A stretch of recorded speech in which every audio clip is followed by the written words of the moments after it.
Coming up on this episode, we talk about superheroes and kindness with author TJ Klune.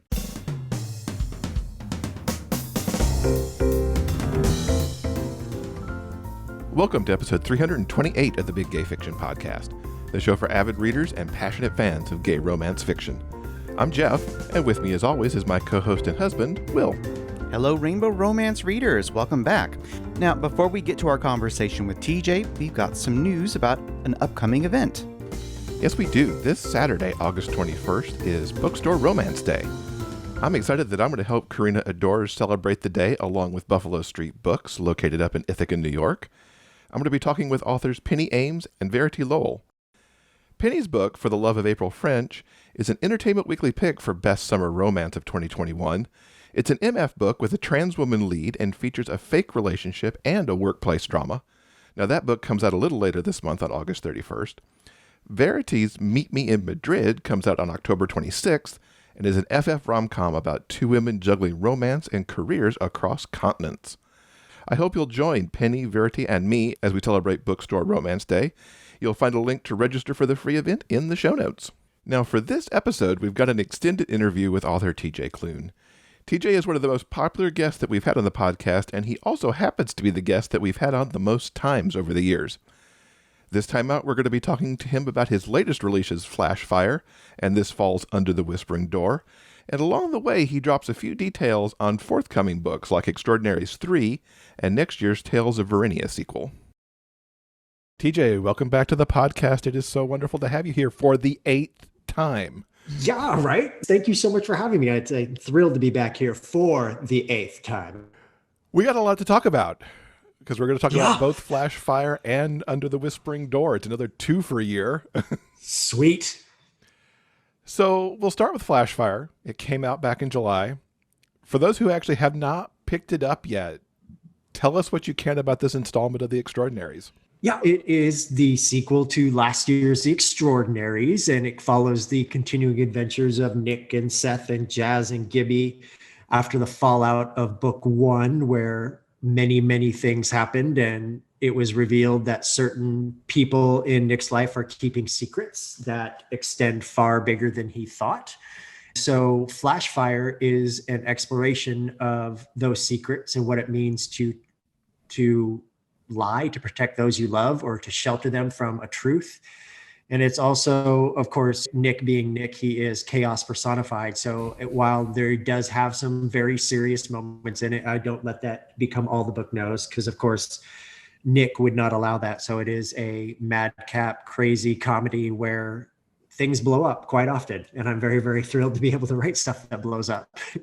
And not always literal blowing up either. There are just life things that kind of blow up for Nick as well. It's important for me to have that balance, because yes, these books are about superheroes and Nick's obsession with them, but they are also pointedly grounded in reality too, given the certain events and given Nick as a person. It felt right to have real world issues lean into his story of the superheroes that protect his city, because I think that Nick and those characters have a lot to say about the real world. It really intersects here, because where that first book was really kind of Nick and Seth, this book's almost more about Nick and his dad, because I feel like Nick's whole world kind of shifts here around his dad, because you've got only not secrets that dad's keeping for what I'm sure he thinks are really good reasons, but also this whole perception of dad as police officer and the impact of that with his friends. So going into book 2, I knew that Seth and Nick were going to be strong. You'll see it often in YA or in romance, where if a series follows along the same romantic couple, there tends to be, in a book 2 or a book 3, there might be an introduction of another character that's meant to make one of the main couple jealous. There's issues with the relationship because of that, and it feels like you're retreading ground from the first book. And I didn't want to do that with them. I wanted Nick and Seth to be strong, to be supportive of each other, because that's how I think that their relationship is. Do they have issues? Of course, everybody has issues. But Nick is maturing at this point, and he realizes that there's some things that can't just be blown over, that need to be talked about. So is Nick going to steamroll still? Yeah, he does. He tends to steamroll over people. But I think he's reached a point where he realizes he does that, and he would be one of the first to apologize for doing that. And I knew that this book, the sequel, was going to deal a lot with Nick and his father. And I wanted Nick to have a relationship with Seth that was grounded in safety, that was grounded in comfort, that he would know that Seth would always have his back no matter what, because he's going to go through a lot of shit with his dad. Writing the book, I liked that Nick had not only a safety net in Seth, but he also had that in Jazz and Gibby and a few other people that show up in the story. Because stuff does get very real between him and his dad. There's a lot of stuff that comes up, secrets, as we mentioned before. But not only that, Nick is in a position where he has to acknowledge his privilege too, with how he saw police and what he thinks are the good guys versus the bad guys. It sounds like it's a much more serious book, and I guess it's really not. It's still a ridiculous screwball comedy, but I think it's important to show the growth in Nick and the issues that he has to deal with, particularly when it comes to his dad. It's his only parent. That's the only person he has left in his family. But when Nick and his dad have it out, because they will have it out, it's a very hard, uncomfortable conversation to have to witness, because I don't know. I just think it was time. I knew that their relationship was going to go through the ringer. And even though they may come out all right in the end, there's still that time where you have to write these very serious conversations, and they can be hard to write. And it had to keep coming back a few times too. Because I mean, it's just not like here's an issue and then boom, we got to talk about all of it. It really rolled through the entire book in such a great way. And as you often do, you balance that comedic and the drama and the sweetness and the darkness. Well, thank you. I don't know how you do it. I admire how you do it. No, to me, it has to be organic, because you can't just flip flop between, oh, this is a serious conversation. Now everything is going to be fun. Now it needs to be serious. Now it needs to be fun. It has to run through the threads. And especially when you're speaking about serious issues that get brought up in Flashfire, you don't want it to be like lip service. You don't want it to sound like I'm trying to appease a certain segment of the population. I want it to feel organic to the story. I want it to feel that this is a part of the narrative, because you could see that happening from book one. You can see it continuing on into book three. But while there are some very great moments of levity that can help lighten the mood or lighten the situation, it still comes back to the fact that these are two very flawed people. Nick and his father are absolutely imperfect people. It just so happens that their imperfections complement each other, so that way they can learn from each other and grow. And while Nick may not be happy with how his father went about things, I think that by the end, he'll appreciate why his father did what he did versus the how of what he did. And this is not your first complicated father-son relationship. As I was reading it, I kept drawing comparisons to the Bennetts in Green Creek, and what Thomas Bennett did there. What draws you into these, really exploring the father-son dynamic so much? Well, I think obviously we can get all psychological and say it probably stems from the fact that I didn't really have a father figure myself, given the fact that my father passed away when I was really young. And then my mom remarried, let's just say, not a good person, to put it mildly.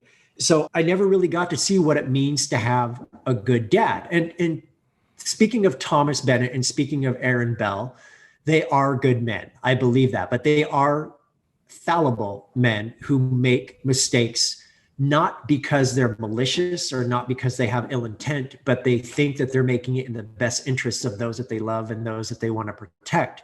Does that mean it's the right decision? No, not always. Absolutely not.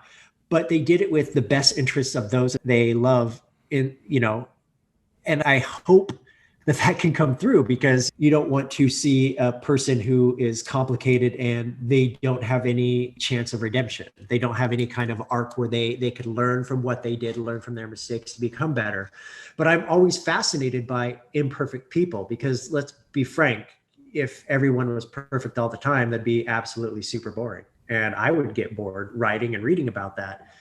It's why I'm always, as a writer, interested in the flaws that people have. I think that with Wolfsong, where Thomas Bennett is first introduced, and The Extraordinaries, where Aaron Bell is first introduced, they seem to be these towering figures, these people who are all-knowing and supportive and powerful. But then I want to deconstruct that. I want to chip away at that to show that these men in the stories that I'm writing are flawed individuals, and they do make mistakes, some more forgivable than others. But I'm always more interested in the messy side of emotions and feelings and motivations versus everything being hunky-dory and rosy all the time. Mm-hmm. And it's important to designate that these are complicated relationships, but I think you're right too. These are good men in both cases, and not parents that I look at in some of the books I read going, these people are just horrible, and get away from them as fast as you can. And you can still feel that maybe in a certain light and maybe in a certain action that person did a horrible thing. But I think there's a difference between doing a horrible something and being a horrible person. A horrible person would get off on the messiness and the chaos that they cause. Whereas people like Aaron Bell and Thomas Bennett, they're the type who they apologize. They have to. Maybe it takes some time. Maybe it takes someone like Elizabeth Bennett or Nick Bell saying, "You're wrong. This is what you did to me. How dare you do this kind of stuff?" But once they hear that, I like to think that they listen.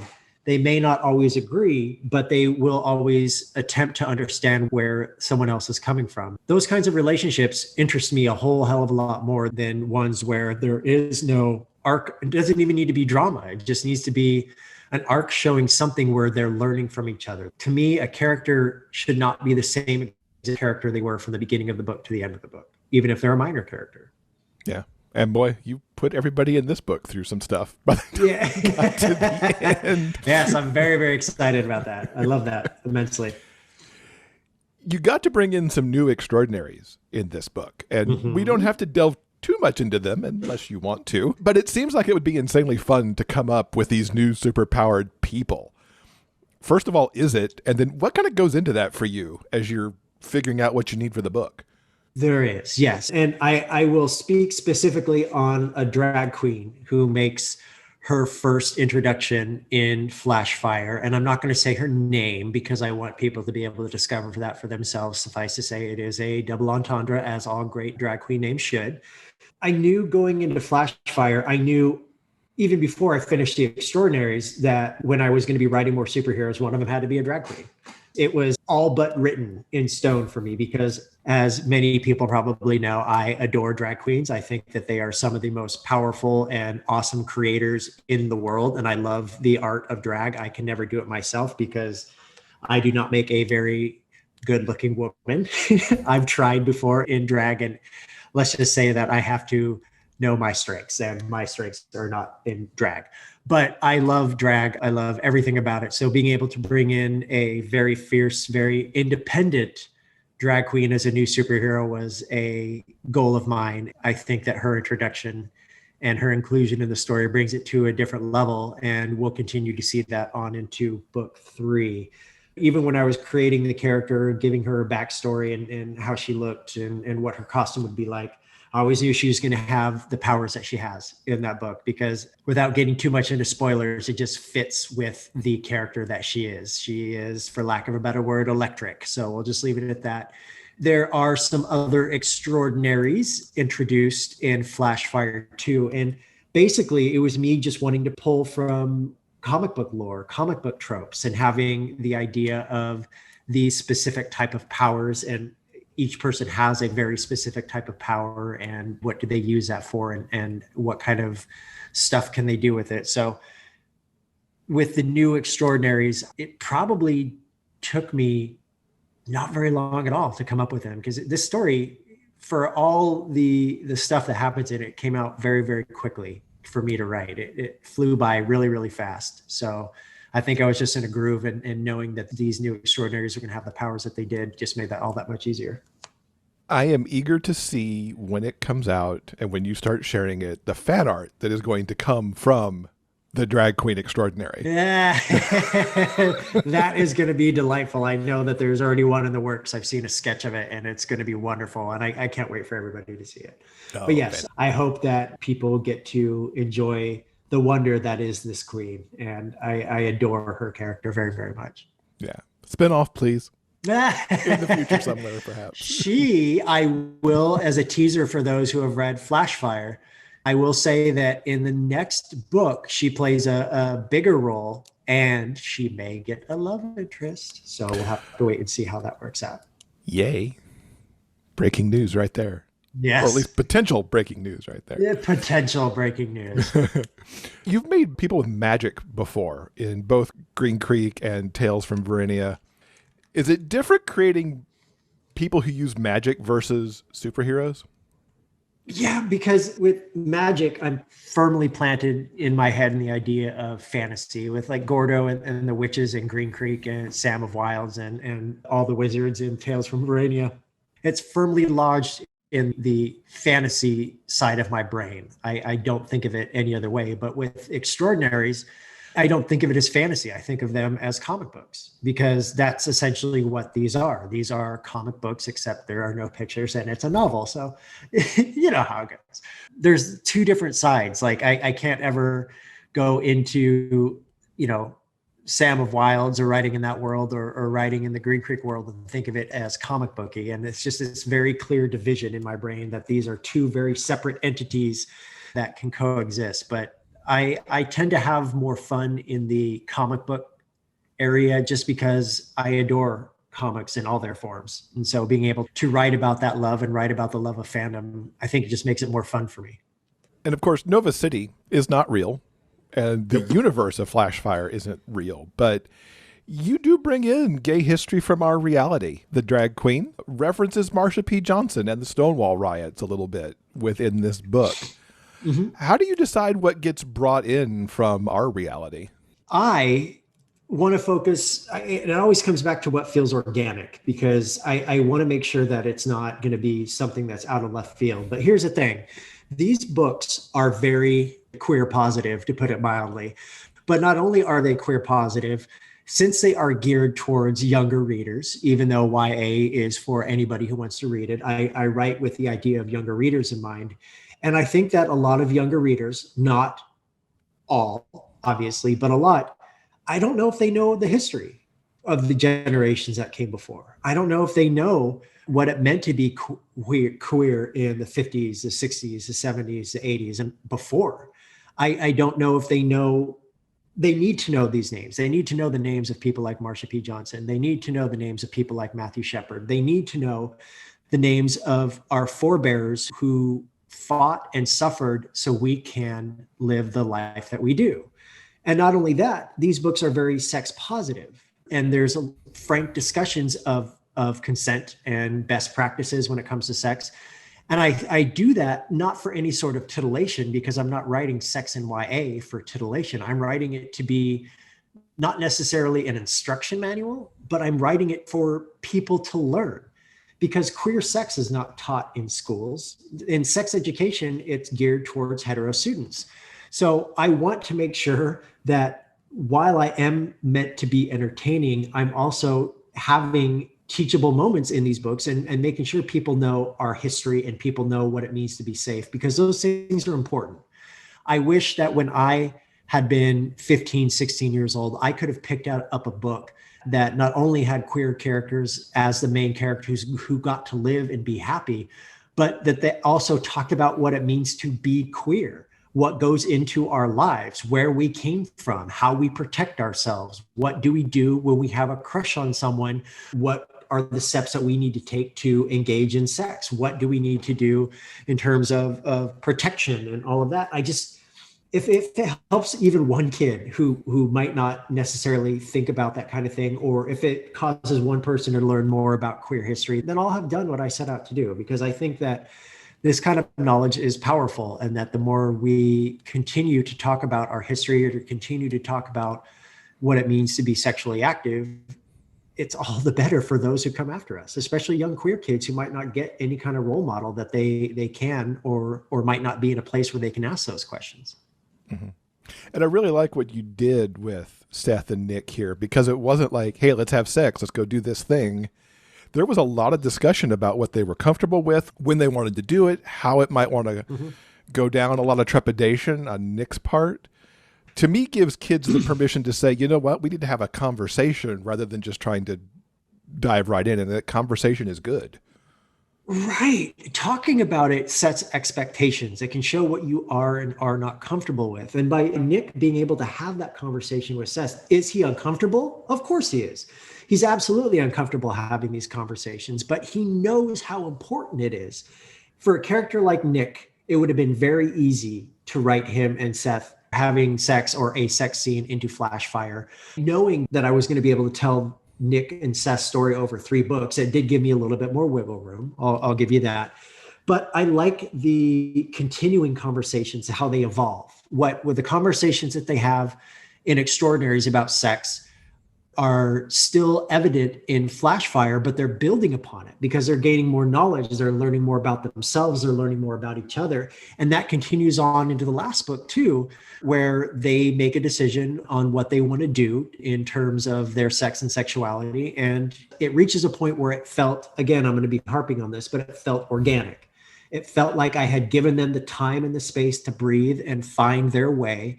And when and if they're finally ready for it, that's going to be something that they both decide on together. And I mean, how often do we get to read about stuff like that, especially for queer kids? How often do we get to read about safety and consent and boundaries, and that consent can be given, but it can also be taken away at any point? If you say no, no matter what position you're in, that should be the end of it. That should be the end.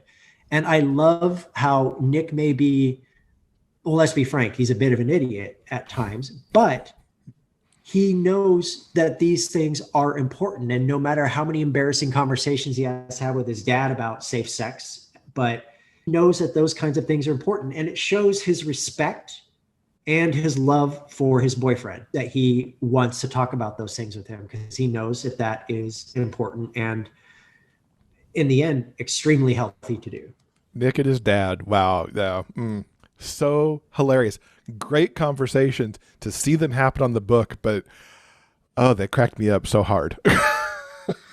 Just you wait. I think that I topped myself in the very last book, because in the first book you had bananas that were the topic of sexual conversation. In the second book, not to give any spoilers, but let's just say dental dams were a big part of the conversation. In the third book, we move on to enemas.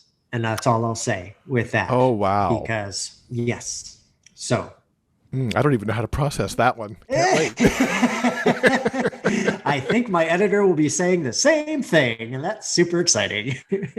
I mean, for that one, I wish you would actually give me Aaron's point of view at the same time to know how he feels having to say these words. You will find out very, very clearly in the third book. It is. I'm very proud of this scene in the book between Aaron and Nick. There are some very powerful words at the end of Flashfire, and really, without getting into too much spoilerly material here, there's an amazing valedictorian speech, and there's also a letter that Nick gets in a package. And the passages are so powerful. Honestly, I want the valedictorian speech just on my wall somewhere to just refer back to it. I kind of want to dig into your creative process here a little bit, because I know a lot can go on between the idea of writing a speech or writing the letter and then honing it to hit the right notes. How did you approach these two messages that are both messages of hope, but yet very different messages also? Right. They're a message of hope, but they're also a call to arms, I think, for both of them. And look, I'm going to take credit on one and give credit on another. On the letter that's in the package, that remained unchanged completely from the first draft all the way until the final book, through edits and everything like that. That letter that Nick receives from a character in the story wasn't tweaked. It wasn't altered in any way, shape, or form. And it was probably one of the easiest things I've ever had to write, because I know what I was going for at that moment in time. And not to get into any spoilers, it just needed to feel final, but it also needed to feel empowering. And I think that it couldn't have come from a better person to do just that for Nick. This graduation speech that is given, the credit for that goes to, well, I wrote it, but the credit for large parts of it go to my editor, Allie. And the reason I want to say that is because the speech that I wrote initially didn't feel like Gibby. It felt like a graduation speech. It felt like a hopeful kind of thing. But when my editor got to it and she highlighted the whole thing, she says, this needs to sound like Gibby. This needs to have her personality come in. And it feels like that's missing. She didn't say this part, but this is what I felt like it too from her perspective. It felt very canned, not necessarily phoned in, but it felt like a graduation speech that you could read from any graduate across the entire country. So I went back and I sat down to think, what is the core of Lola Gibson? What is the core of her character? What does she bring to this team? What type of person is she, and how does she talk? How would she talk to these people? Because the speech isn't given as people want it to be given. I'll just say that. And so she gives it to a few other people. I wanted her to feel strong, but I also wanted her to feel a little bit bitter, given that this moment wasn't what she expected it would be. And I think that even though Nick and Seth and Jazz were the only ones that heard it, that Gaby got the last word regarding the entire situation, why she was giving the speech the way that she was. Again, I have to give credit to my editor for calling me out on that and saying this needs to sound more like Gibby, because she was absolutely correct. So I was able to go back and think about who Gibby is as a character, what makes her tick, and how would she really sound if she was angry, but also proud of who she was as a person, and angry at those who had tried to take away from that and from her. Hooray for editors. I think often. Hooray for editors. Absolutely. You know, I've told her this and she deserves to hear it. She is the best editor I've ever worked with. And it's because of her that I think that my books truly sing now. I think she is the editing voice that I wanted, that I needed. She is a gift to my writing, and I'm so proud to be able to work with her. Yeah. Boy, when you find those editors, it's like you just want to hold on to them for all you're worth. You do. So let's be honest. My sense of humor isn't for everyone. And if you don't get my sense of humor, then you really don't get me as a person. And that's totally okay. Absolutely fine. I'm lucky that Allie gets my sense of humor because she has my same sense of humor. And that just makes us a dynamite team.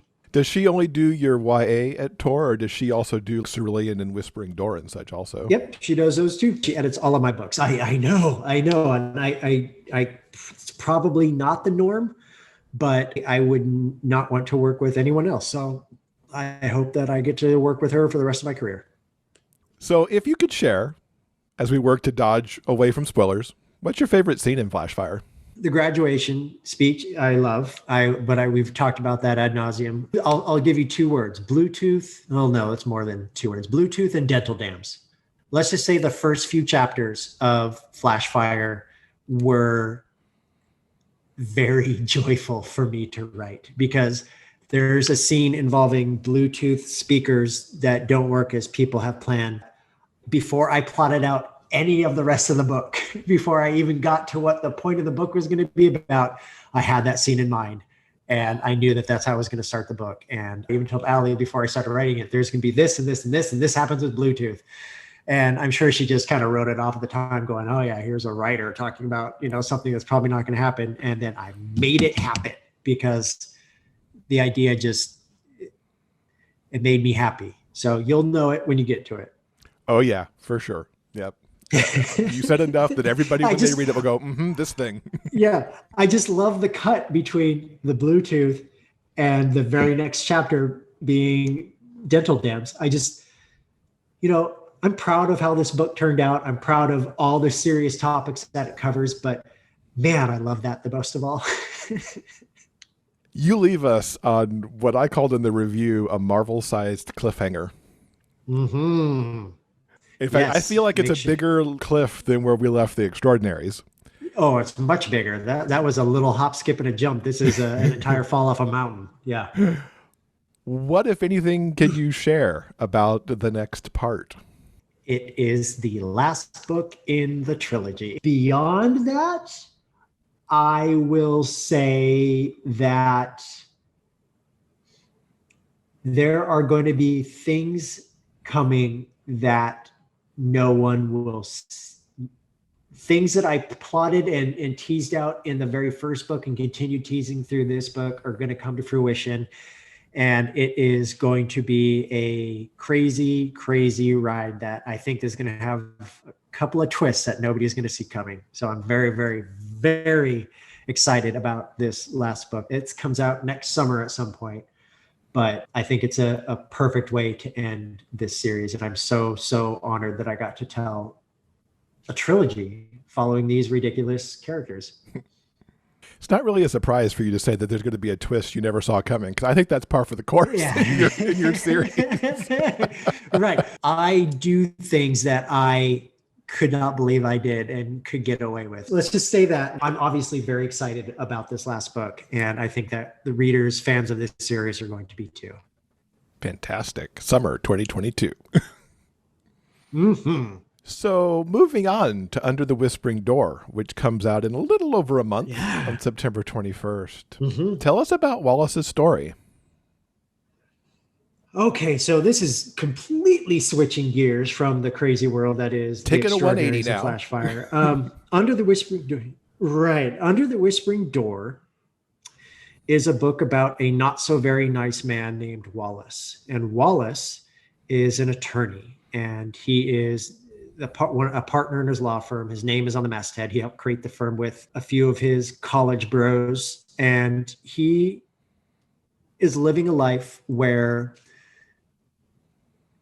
everything has a bottom line. He doesn't have friends, he does not have family, and he does not need them. He does not want them because he is very good at what he does, and all the rest of what normal people might find loving and cozy and happiness is just not for him. So he is a cold, calculating man who, at the beginning of the book, is firing one of his long-term employees for a very simple mistake.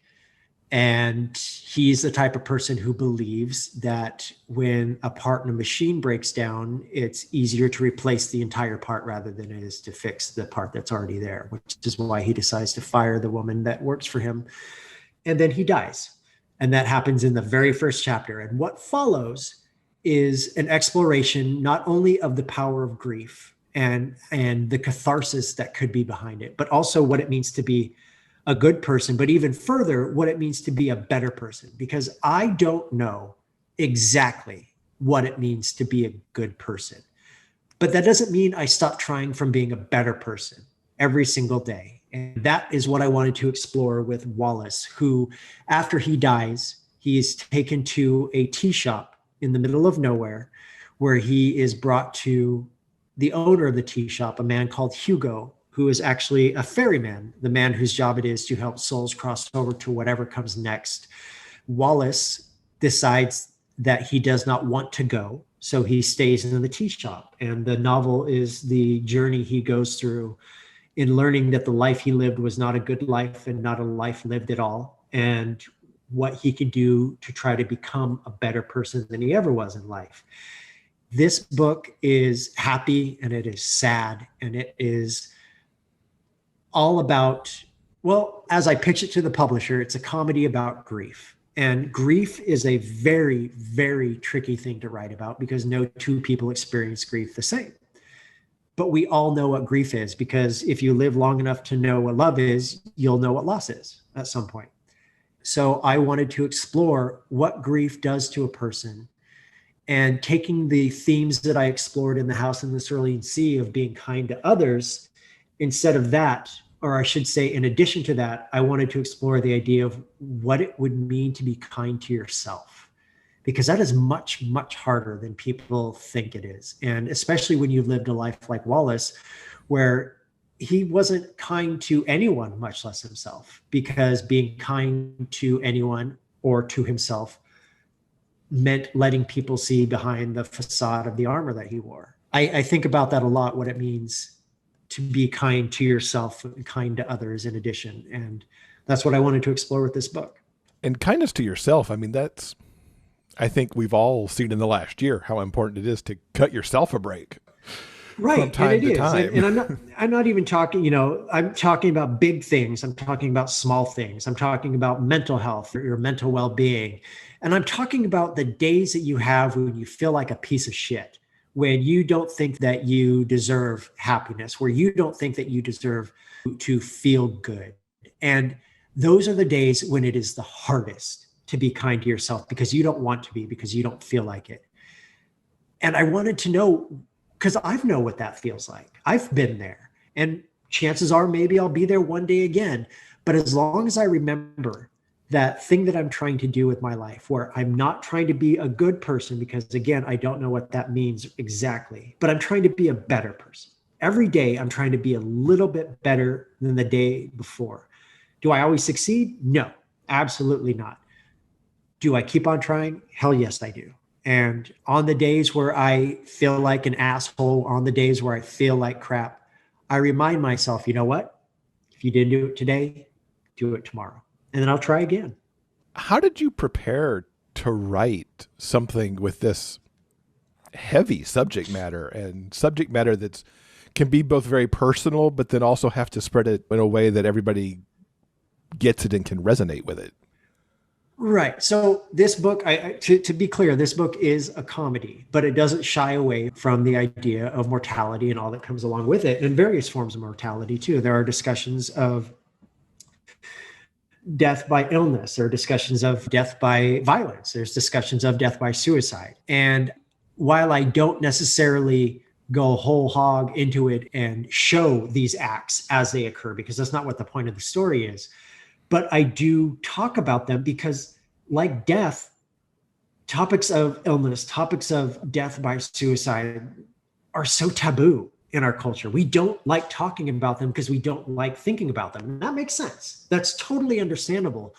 But I think it creates this aura of fear around them that does a disservice to us as human beings from trying to demystify what it means to die. No matter who you are, no matter what you do, no matter if you're the best person that has ever lived or if you are the world's biggest asshole, you will die. Everyone dies. There is no getting out of that. So it puts us all on an even playing field in the end. It doesn't matter how high we soar or how hard we crash. We all go the same way in the end. I want to explore what happens after that, not necessarily answer what comes next, because that's not what I set out to do. There's a reason we don't know, because nobody alive will be able to tell you what happens next. So I didn't set out necessarily to answer that, because I think, I would be doing a disservice not only to my own beliefs, which are pretty much me being a lazy agnostic, but I think I would also be doing a disservice to people who do hold religious beliefs and want to believe in a higher power. So I don't try and take away from anyone's belief. I just try to put everyone on equal footing, on an equal ground, and say, hey, this is what might happen to us. Maybe it will, maybe it won't. I don't know. For all I know, when we die, nothing happens, and this is it. This is the only chance we have. But a little part, not even a little part, a huge part of me hopes that when I go, a very, very long time from now, that when I open my eyes, I may be in a tea shop, and there may be someone like Hugo who is there to help me understand what I did in my life to get me to this point, and to help me accept what comes next. Because no matter what, it is inevitable. We are all going to find out one day. I like how the promotional materials, and I think maybe even part of the blurb itself, ties this back to The Good Place. Because I think that show for a lot of people started these kinds of conversations about what the afterlife might be. So in its early gestation, many, many years ago, Under the Whispering Door was going to be about the bureaucracy of the afterlife. I was inspired by a scene from one of the best 80s movies and one of the best movies, period, Beetlejuice, where after Gina Davis and Alec Baldwin's characters die, they go to this version of limbo, I guess, and it's all paperwork. It's all pencil pushers and everybody's in the office. And I wanted to write about something like that.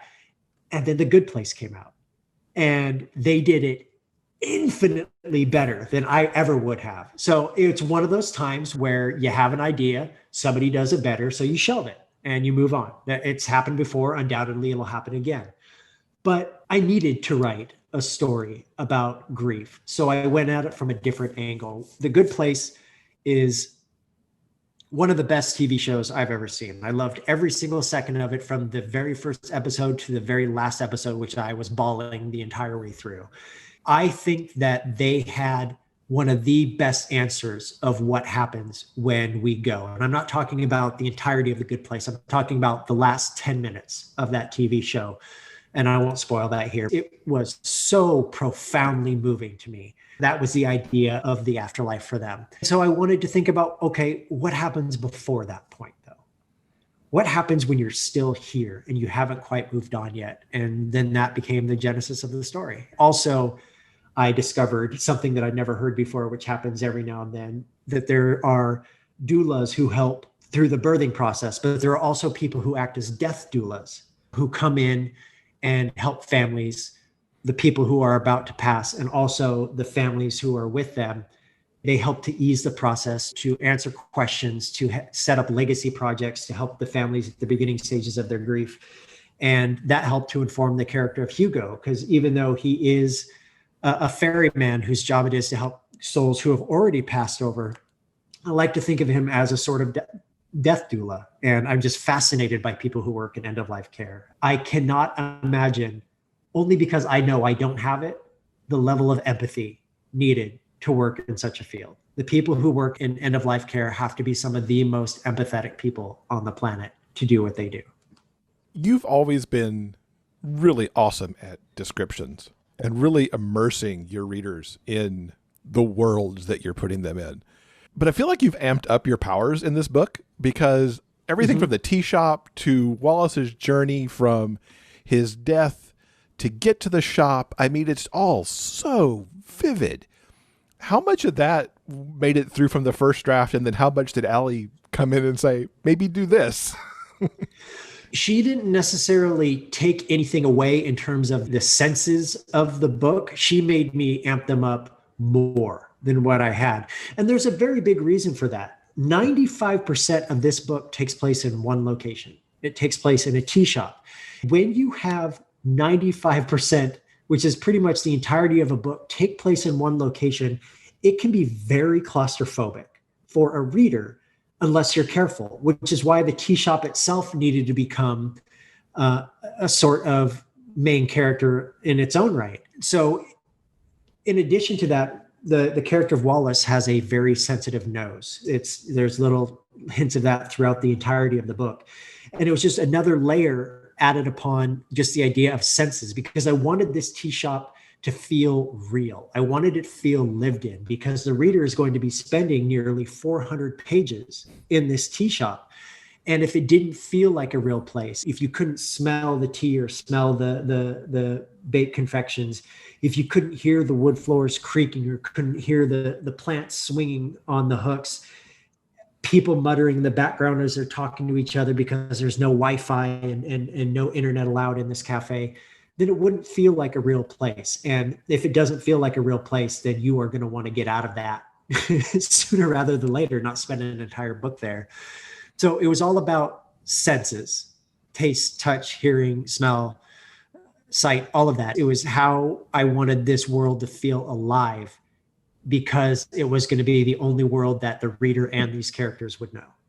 And of course, like with Flashfire, I have to ask you, what was your favorite scene in Whispering Door?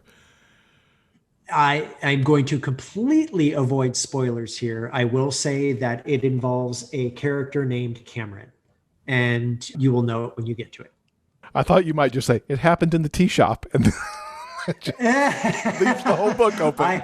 I know I'm a dick, but I'm not that big of a dick. That Cameron is a very special character to me, and that's all I'll say. Okay. Maybe when we revisit next year, we could talk about why Cameron is important. Absolutely, we could do that. Totally away from spoiler material at that point. Exactly. Everybody gets a year to figure that out. We should mention, too, that you brought your narrator all-stars into these books, bringing Kurt Graves in for Whispering Door, and Michael Leslie makes a return to the Extraordinaries universe, which is totally exciting. I'm so happy. Like, look, Michael and Kurt, they've worked with me over multiple books for years now, and the narrator for The House in the Cerulean Sea, I'll be working with him again. Absolutely. I'm very lucky. I've said this before, but I think it bears repeating. I'm very lucky when it comes to the narrators I've gotten to work with. And I think that specifically, singling out all of them, but if you're talking about the ones I'm currently working with, Michael and Kurt and Daniel Henning are three of the very, very best. And Tor and Tortine have been completely receptive in me bringing on Michael for the Extraordinary series and me bringing on Kurt for this book, because they know that not only do I trust them implicitly, but I think that their work speaks for them. I think their work speaks volume. Michael is a very theatrical performer, and I think that Kurt gets nuances that a lot of people might miss in the text. And I think they're both stunning, and I'm very, very excited for everyone to hear. You can get Flashfire now with Michael's narration. It's an absolute treasure. And Kurt will be doing the audio for Under the Whispering Door, and that comes out September 21st. Yeah.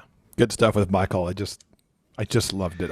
It's why I had to wait for him to do it, because I knew he'd bring that extra magic. That man, he has more talent in just his voice than I do in my entire body. And it's insane. He is a force unto himself. And especially in that book, it really just lets him fly free. So much. I know. And while I love him to death, what sucks is that when I'm writing further books in a series, all I can hear is his voice for the characters. When I'm writing Nick or I'm writing Sam of Wild and Prince Justin, all I can hear is Michael talking as these characters. So Michael Leslie spends a lot of time in my head. So we talked a little bit about book 3 of The Extraordinaries. Ever since a teeny tiny bit. Is there anything else you could share about what's coming next, like past Under the Whispering Door? Yeah. So Under Whispering Door is my last book of the year. Next year, I have 3 releases. The first will be The Damning Stone, which is book 6 in Tales from Verania. That'll be out spring of 2022. After that will be the third and final books in the Extraordinary Trilogy. That'll be out summer 2022. And then fall of 2022 is a book I am so excited about. It is the third and final in my Unofficial Kindness Trilogy. Unofficial because House in the Cerulean Sea, Under the Whispering, and this last book are not related in any way, shape, or form, but they share the similar themes.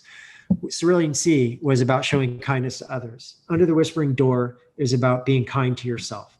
The very last book is being kind to people who may or may not deserve it, or I should say, and or who actively might not deserve kindness. And it is a queer retelling of Carlo Collodi's Pinocchio. And I am so excited about this, because with Cerulean, you had an island. With Under the Whispering Door, you had a tea shop, so it's getting smaller and smaller. This book is a huge adventure that stretched the limits of my imagination. And it is something so completely different than what people have read from me before. It is still a queer romance at its heart, between an inventor and a very interesting character. And the main character is asexual, and they are a person with autism. And I am so excited for this story to come out, because I think it's going to show people a different side of my writing. Comes out fall of next year. Can't wait.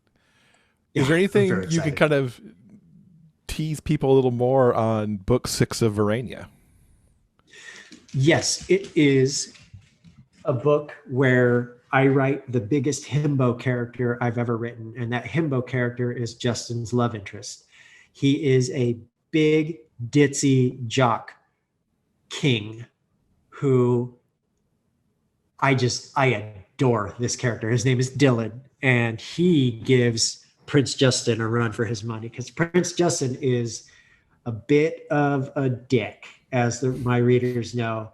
And I give him a character who is completely unfazed by his dickishness and refuses to let Prince Justin walk all over him. I think that people are going to be surprised by him, and I'm so excited about that. If you read the Tales from Verania series, you'll know that in A Wish Upon the Stars, I hinted at the very end that this would be a character where it would be involving an arranged marriage between Justin and the king of a faraway land, and I stick to that, and it is wild. I love writing books like The House in the Cerulean Sea and Whispering Door and Extraordinaries, but the Tales from Verania books, I get to let my freak flag fly. And I adore being able to still have that side of myself where I don't have to worry about, oh no, a 15-year-old is going to read this book, because no, a 15-year-old should not be reading this book, because I don't write this book for anyone under the age of 18. And there's going to be people who just like my happy, soft fantasy side, and then there's going to be people who want my murderous gay unicorn side, and I'm totally fine with that. You realize now that you've said that Dylan is a big jock king, that everybody's going to try to now draw comparisons between your other jock king that exists in the other book. No, he is nothing like Darren. And he's just so stupid, and I love him so much.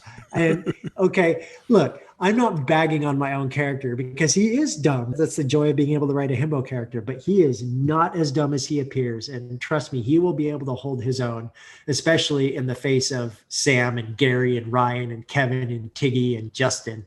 King Dylan will hold his own, so don't you worry about him. What have you been reading lately that you might be wanting to recommend to our listeners? Oh, man. I haven't started yet, but I'm very excited about this. This is called Forestborn by Elaine Audrey Becker. It comes out at the end of this month, and I get to host a panel for her launch party. So I'm very excited about diving into this one. I have read 3 books that I feel deserve mentioning right now. A Light from Uncommon Stars by Rika Aoki. It comes out September 28th from Tor. It is one of the best fantasies that I've ever read, period, bar none. It is a mishmash of science fiction, fantasy, queer characters. Literally almost every single character in this book is on the queer spectrum. And I cannot give it higher praise than saying that I wish I could read it again for the first time, because it is a transformative work. And I have a feeling that this is Miss Aoki's first book with a bigger publisher. Like me before, she was with an indie publisher. I hope that this book puts her name on the map, because she deserves it. This book is wonderful. In November, comes out a book I got to read early too and blurb for, called A Marvelous Light by Freya Marsk. And it is a queer book about a magician and the man he works with who discovers he's a magician. And it's very cute and sexy and thrilling. But what I want to laud at the moment is the magic system in this book is one of the most creative that I've ever read. And I adored it. And that comes out again in November, A Marvelous Light. I just finished a book that's not due to come out until next year, but it deserves to be mentioned. It is by Anna Marie Mclemore. The book is called Lake Lore, and it is about 2 trans boys, one with dyslexia, one with ADHD. And I've never felt more seen in a book when it comes to being neurodiverse, when it comes to the ADHD representation.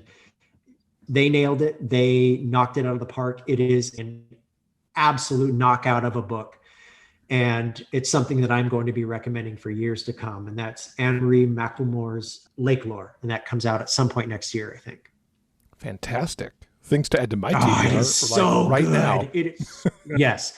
Everybody read those books. You will not be disappointed, because they are 3 tremendous authors who I cannot wait for people to read their stories. And Forestborn, I know I'm going to love this book too when I get to it this week.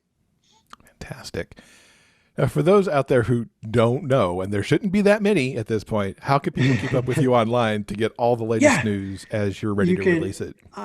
I'm most active on Twitter, and I'm TJ Klune there, and on Instagram, TJ Klune Books. Those are the best places to follow me, because that's where I usually am. And of course, we have to shout out the Klunatics group on Facebook. On Wonderful Facebook, group of people. yes. moderated by some very amazing women. And it is a delightful group where there is no drama. There is only good times and people sharing a sense of community. And it is delightful and one of the happiest places on the internet, which is weird when I have to say it's on Facebook. Well, TJ, thank you so much for coming to talk to us. Thank Best of you. success with Under the Whispering Door this fall. I can't wait to see all the stuff in 2022. Yeah, we've got big plans ahead. But thank you again for having me back on here for the 8th time. And I can't wait until we make it 9 and 10. This episode's transcript has been brought to you by our community on Patreon. If you'd like to read the conversation for yourself, simply head on over to the show notes page for this episode at biggayfictionpodcast.com. And don't forget, the show notes also has links to everything that we've talked about in this episode. That's right. And in those show notes, you also have links over to Libro.fm. Many of TJ's books are on Libro.fm, and so it is a perfect place to pick those up because when you do that, you'll be helping out a local bookstore of your choice. In addition, listeners to the Big Gay Fiction podcast have the opportunity to get a 2-month audiobook membership for the price of one. To take advantage of that deal, simply go to biggayfictionpodcast.com/LibroFM. That's LIBROFM, and you'll find all the details right there. And thanks again to TJ for spending so much time with us for this discussion. I love how TJ is teaching some queer history and sex positivity inside Flashfire. Not only is keeping history alive important, but those frank discussions about sex are also wonderful as they happen between not only Nick's dad, but between Nick and his boyfriend. Sex positivity, of course, is something we talked about earlier this year with Jason June and Emery Lee when we talked to them back in the summer. Hopefully this trend continues in queer YA because it's so very important. Although I kind of doubt that many authors would write a scene quite like TJ did with those dental dams. It was hilarious and absolutely perfect. All right, I think that'll do it for now. On behalf of Jeff and myself, we want to thank you for joining us for our chat with TJ. I hope that you enjoyed it as much as we did. Now, coming up next on Monday in episode 329, we head off to the hockey rink as we talk with author Rachel Reed about Role Model, the latest book in her Game Changers series. I had a great conversation with Rachel about these incredible books, and I can't wait to share that with all of you. Thank you again for listening, and we hope that you'll return for more discussions about the kind of stories that we all love, the big gay fiction kind. Until then, keep turning those pages and keep reading. Big Gay Fiction Podcast is part of the Frolic Podcast Network. Find more shows you'll love at frolic.media/podcasts. Production assistance by Tyson Greenan. Original theme music by Daryl Banner.